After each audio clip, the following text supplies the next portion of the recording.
Hello dear friends, welcome in today's class. बच्चों, आज हम फिर से आपका एक न्यू चैप्टर स्टार्ट करने जा रहे हैं। Okay, so this is your chapter number 13 and the name of the chapter is who is the strongest, यानी कि सबसे शक्तिशाली कौन है ना, सबसे ज़्यादा स्ट्रॉन्गेस्ट कौन है। ठीक है, ये इस चैप्टर में हम कहानी पढ़ने वाले हैं, एक बहुत ही इंटरेस्टिंग से है। ठीक है, तो हम देखेंगे कि सबसे ज़्यादा स्ट्रॉन्गेस्ट कौन है सबसे ज़्यादा शक्तिशाली। ठीक है, चलिए स्टार्ट करें। चलिए।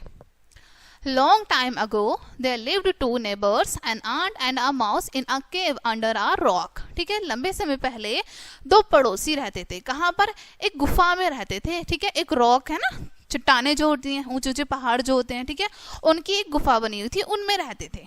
ठीक है, they were very good friends, वे दोनों बहुत अच्छे दोस्त थे। The ant was very proud to of the mouse because the mouse seemed so big and strong to her. ठीक है, एंट को माउस पे बहुत प्राउड था। क्यों? क्योंकि माउस बहुत बड़ा दिखता था और बहुत ही स्ट्रॉन्ग लगता था। ठीक है, क्योंकि एंट तो बहुत छोटी सी होती है और माउस उससे बहुत बड़ा होता है ना। चलिए, one day the ant considered that the mouse is very generous. ठीक है, एक दिन एंट को लगता है कि जो माउस है वो बहुत जेनरस है, बहुत उदार है। इट्स ट्रू, और ये सच भी है। ठीक है, yet she was very sure that there would be some other great things also in the world. ठीक है, और उसके बाद भी उसको क्या लगता था कि हाँ, मैं श्योर हूँ कि हमारे वर्ल्ड में और भी ग्रेट थिंग्स होंगी। ठीक है, So she went out in search of a new kind and great friends. इसलिए वो एक नए दोस्त की तलाश में जो काइंड भी हो और अच्छा भी हो, काफ़ी ग्रेट भी हो, ठीक है, उनकी तलाश में वहाँ से निकल जाती है अपने घर से कि काश उसको कोई और अच्छा फ्रेंड भी मिल जाए। ठीक है, she wished to see someone stronger than the mouse. ठीक है, वो चाहती थी कि उसको कोई ऐसा मिले जो माउस से भी ज़्यादा स्ट्रांग हो। ठीक है, It was a very cold day. ठीक है, दिन बहुत ज़्यादा ठंडा था। Okay, the ant moved out of the cave. ठीक है, जैसे ही एंट अपनी केव से निकलती है, गुफा से निकलती है, snow begins to fall around the cave. ठीक है, स्नो जो है केव के आसपास फॉल होने लगती है, गिरने लगती है। The ants feet got frozen, ant के फीट जो है वो जम जाते हैं। ठीक है, द एंट सरप्राइज्ड स्नो, अब आंट सरप्राइज हो जाती है कि स्नो, ठीक है, अब वो क्या कहती है स्नो से, snow can I hardly move along. ठीक है, कि अब मुझसे ज़्यादा चला नहीं जा रहा है।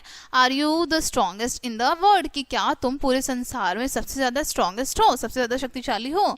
The snow answered I am not the strongest on the earth, कि नहीं, मैं अर्थ पर सबसे ज़्यादा स्ट्रॉन्गेस्ट नहीं हूँ, सबसे ज़्यादा ताकतवर नहीं हूँ। The sun is stronger than me because the sun shines and melts me. क्यों? क्योंकि मुझसे ज़्यादा स्ट्रॉन्ग सन है, सन मुझ शाइन करता है, चमकता है, और वो मुझको मेल्ट कर सकता है। Therefore, sun is stronger than me, इसलिए सन मुझसे ज़्यादा स्ट्रॉन्ग है।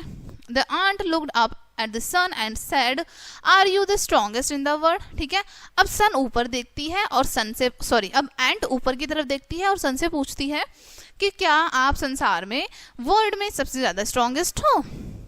The sun said, Indeed, no, I'm not. ठीक है, अब सूर्य कहता है, सन कहता है, वास्तव में नहीं, मैं नहीं हूँ, मैं तो नहीं हूँ। The clouds are stronger than me, कि मुझसे ज़्यादा स्ट्रॉन्ग है क्लाउड्स, बादल।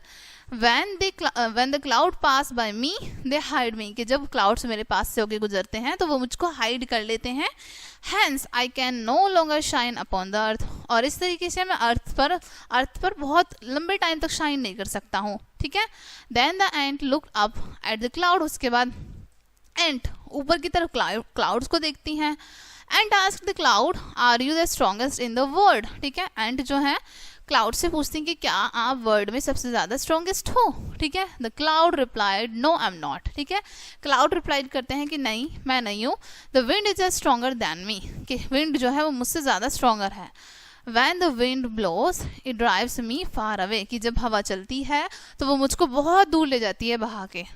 And asked the wind, oh my dear, are you the strongest object. And अब पूछती है विंड से, ओ माई डियर, कि क्या तुम सबसे ज़्यादा स्ट्रॉन्ग हो, सबसे ज़्यादा स्ट्रॉन्ग ऑब्जेक्ट हो। अब एयर क्या कहती है, I am not, mountain is stronger than me, कि नहीं, मैं तो नहीं हूँ, मुझसे स्ट्रॉन्गर है mountain. Mountain can turn me easily, के माउंटेन मुझे इजीली टर्न कर सकते हैं। And was very much eager to meet with the strongest object in the world. ठीक है, अब एंट जो है वो बहुत ज़्यादा ईगर थी ये जानने के लिए, यानी कि उसको बहुत जल्दी से जानना था कि कौन है सबसे स्ट्रॉन्गेस्ट, अर्थ में वर्ल्ड में सबसे स्ट्रॉन्गेस्ट है कौन। So she approached a mountain and asked, dear mountain are you the strongest in the world. ठीक है, इसलिए अब वो अप्रोच करती है, माउंटेन के पास पहुंच के पूछती है कि प्रिय माउंटेन, क्या आप वर्ल्ड में सबसे ज़्यादा स्ट्रॉन्ग हैं। Indeed no, replied the mountain. Mountain कहता है वास्तव में नहीं, मैं तो नहीं हूँ।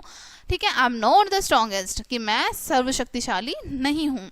The small mouse who lives in the cave under my rock is stronger than me, कि जो स्मॉल माउस मेरे केव में रहता है ना, रॉक्स के नीचे, ये सबसे ज़्यादा स्ट्रॉन्ग है, मुझसे भी ज़्यादा स्ट्रॉन्ग है। He digs a big hole with his sharp teeth in me, कि ये अपने शार्प टीथ से मेरे अंदर हॉल बना सकता है। ठीक है, at the answer of the mountain the ant turn away and return to the hall. ठीक है, अब माउंटेन का आंसर सुनने के बाद एंट वापस चली जाती है अपने हॉल में जहाँ से वो आई थी। ठीक है, good bye miss ant said the mouse, good day miss ant said the mouse. अब जैसे ही एंट अपने हॉल में जाती है, ठीक है, माउस वहाँ पे उनका वेलकम करते हैं, वो कहते हैं good day miss ant, I am very happy to see you again here. ठीक है, I am very happy to see you here again, कि मैं आपको दोबारा यहाँ पर देखकर बहुत खुश हूँ। The ant began to see the mouse very respectfully, और एंट जो है माउस को बहुत ही रिस्पेक्टफुली देखने लगती है, यानी कि पहले से भी ज़्यादा उनकी रिस्पेक्ट करने लगती है। ओके, ये थी इस चैप्टर की स्टोरी बच्चों। आई होप ये स्टोरी आपको अच्छे से समझ आई होगी।